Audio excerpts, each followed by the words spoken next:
Okay, hold this for me. I'll let you know now you want to be super careful. 2 hands, and don't drop it when you hear how much it costs. Let's roll.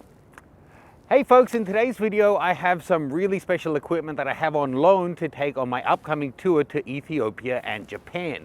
I'm actually taking along the Leica SL, not a new body, but I was lucky enough to get 2 brand new lenses that aren't actually even for sale as we're recording this to test out. One is the 90mm f2 Summicron. This is an L-mount full-frame lens that goes from f2 to 22. It has one aspherical element, multi-coated aquadura coatings, floating element system, internal focus. It's dust and moisture resistant. And this guy's coming in at $5,150. If you're new to the world of Leica, get prepared for a little bit of wallet shock, but we're gonna see what you get for that money. The other lens we have, which I told you, 2 hands, is the 75mm Noctilux. That's actually an M mount lens, so I'm using their M to L mount adapter. It's an f1.25 lens, that's the Noctilux. It goes all the way through to f16. It's got 2 aspherical elements, anomalous partial low dispersion glass, also a floating element design. It's manual focus only. It'll focus down to 2.8 foot or 85 centimeters. It's got 11 blade rounded aperture. It's got a built-in hood, and this guy is $12,800. Let's test it out and share some sample images that you can download. Thank you. My Ethiopia and Japan tours are closed now, folks, but jump on over to the workshops page. You can see my future tours to places like Iceland and Namibia. You can also sign up to my mailing list and I'll send you out a free copy of my guide to portraiture. Okay, so you might have gotten too used to it being nice and quiet in my new dig, so we thought we'd film with the helicopter going overhead. This is the first time I'm showing you the skyline as well, so it's a perfect time to completely obliterate it so you can't even see it with these fast apertures. We're still not going to see feet in these ones, but if you want to freeze a little, go right ahead. So first off, let's shoot away with the 90mm. I'm basically going to shoot a little montage, then we'll go back in studio into the warm and pixel peep the files a little.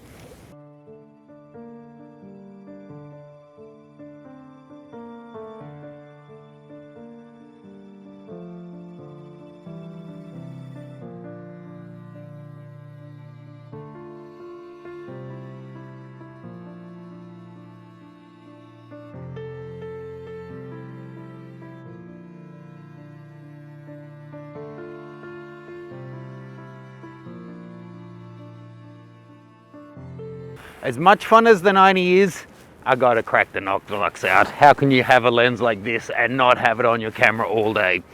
The only thing I'm worried about traveling with this in Africa is, or anywhere, is insurance. This is a pretty nice car in my hand right now in terms of value.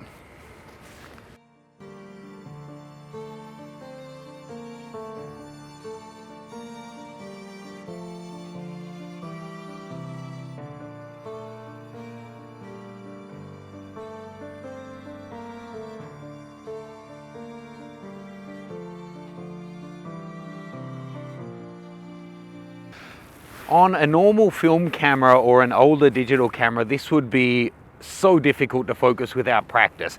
I'm used to focusing, say, my 55-1.4 by eye, my Otis. This at 1.25 is really getting shallow, but the peaking on this thing makes it actually not that difficult. The rear button lets you punch into 100%, no delay, quickly scroll up to the eye or whatever it is you're focusing on. I actually prefer the not red peaking because there's often a lot of red in your shot, so like the yellow or blue, and it helps you bring out what it is you're trying to get.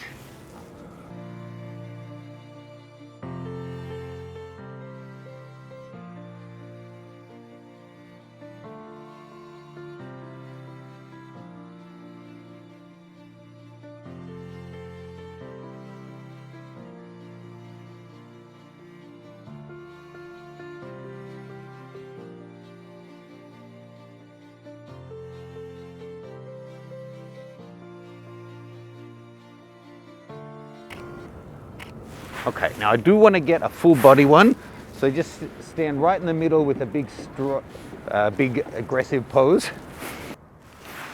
Okay, so full body, harder test, 75mm. Let's see if we can really obliterate that background.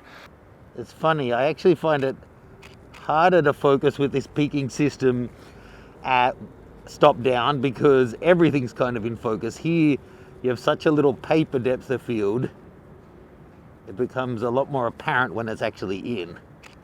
Here, I know because she just suddenly gets little green lines dancing all over her.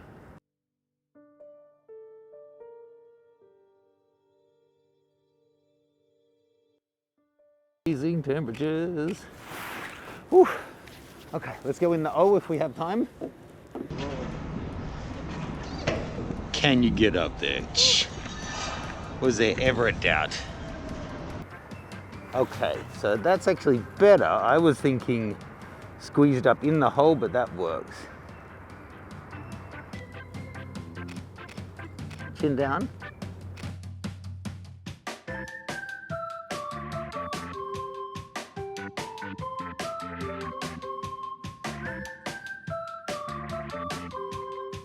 Okay. I literally can't feel my fingers, but they're stinging like hell. Steph has a bus to catch. Let's run in, I'll get some more cat shots instead. Now, some people would say it's a waste shooting cats with the Noctilux, but I think that's a terrible catitude. If you're lucky enough to get to shoot with a rare lens like this, shoot everything with it.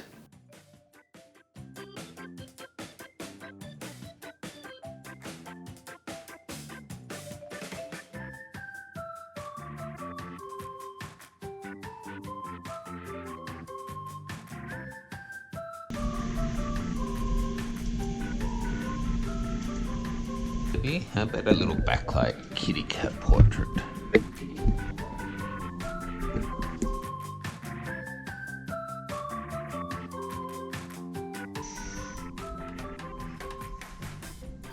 Okay, back inside where it's a bit warmer now. Big thanks to Steph, she was such a trooper. It's literally below freezing outside today. You can show her some love on her links to social media in the caption below. There's also links to this gear there. Now that was literally 10 minutes of shooting time out on the dock. It's really nice, and I think the images are coming up beautifully. I'll really be looking forward to seeing how this goes, putting it through its paces in the field, because there on my first shoot, there was no problem to ask her to be a little bit still or to take that extra half a second to grab focus. I really didn't have any trouble focusing there in that situation, but I do think I need a slightly faster shutter speed. Normally 75mm at an 80th of a second, my hand holding is up to it, but when I was focusing, or for whatever reason, I was getting the occasional one with movement blur in there. So I think I'm going to want to bring that up to at least 100 or a 1/25th of a second to get the most out of this equipment. Love to hear your thoughts on the images, of course, especially Loki and our new kitten Lulu.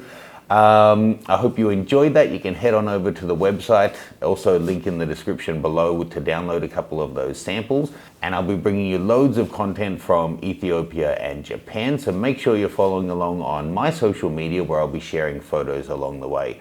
Thanks guys, and thanks to Leica USA for this loaner kit. I promise I'll take good care of it. I'll see you guys soon.